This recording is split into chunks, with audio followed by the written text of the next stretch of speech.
It's a question many men over 60 quietly wonder about, but few feel comfortable asking out loud. How often is normal when it comes to intimacy at this stage of life?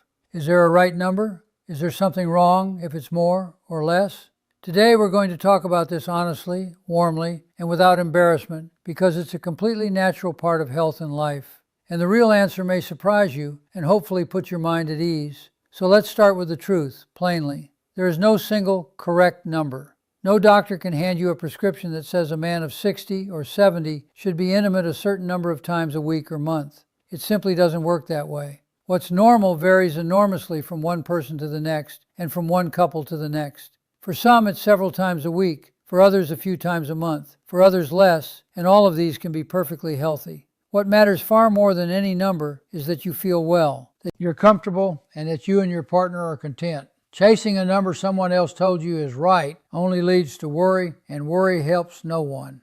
Now, it's also honest to acknowledge that things often change with age, and that's completely natural. For many men, desire and frequency gradually shift over the years. The body changes, energy changes, and that's a normal part of getting older, not a failure, and nothing to be ashamed of. Intimacy in later life also often becomes less about frequency and more about closeness, warmth, and connection. Many couples find that this stage brings a different, gentler kind of intimacy that they genuinely treasure. So rather than measuring against how things were at 30, it's kinder and wiser to appreciate what feels good and right for you now. Several things can influence intimacy and desire after 60, and understanding them helps take away the worry. Let's go through the main ones. First, overall health. Your general well-being plays a big role. Things like heart health, blood flow, and staying active all matter. One more reason the healthy habits we talk about on this channel, like walking, eating well, and good sleep, support this part of life too. Second, medications. Some common medications for blood pressure, mood, and other conditions can affect desire or function. This is very common, very normal, and importantly, it's something your doctor can often help with. Third, hormones and natural changes. Levels of certain hormones gradually shift with age, which can affect desire and energy. Fourth, stress, sleep, and mood. Feeling rested, calm, and emotionally well makes an enormous difference. Poor sleep or ongoing stress can quietly dampen desire. And fifth, the relationship itself. Communication, closeness, and feeling connected with your partner are at the very heart of a healthy, intimate life at any age. Now here's something important, and please hear this warmly.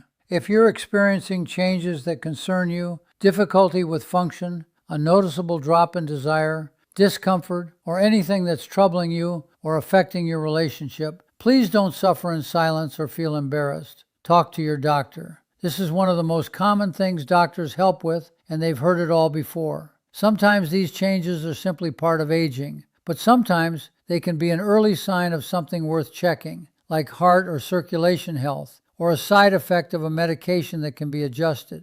There are often simple, effective ways your doctor can help. Reaching out isn't weakness, it's wisdom, and it's self-care. So let's bring it together. The real takeaway is this: stop worrying about a magic number. There isn't one. A healthy, intimate life after 60 is about how you feel, your health, your comfort, and your connection with your partner, not about hitting some figure. Take care of your overall health. Communicate openly with your partner. Be gentle and patient with yourself as things naturally change. And reach out to your doctor if anything concerns you. Do those things and you're doing exactly the right things, whatever your personal normal turns out to be. I know this can be a sensitive subject, so thank you for letting me talk about it openly and respectfully. If it helped put your mind at ease, that means a great deal. For more honest, caring conversations about health and well-being after 60, consider subscribing. Take good care of yourself, and I'll see you in the next video.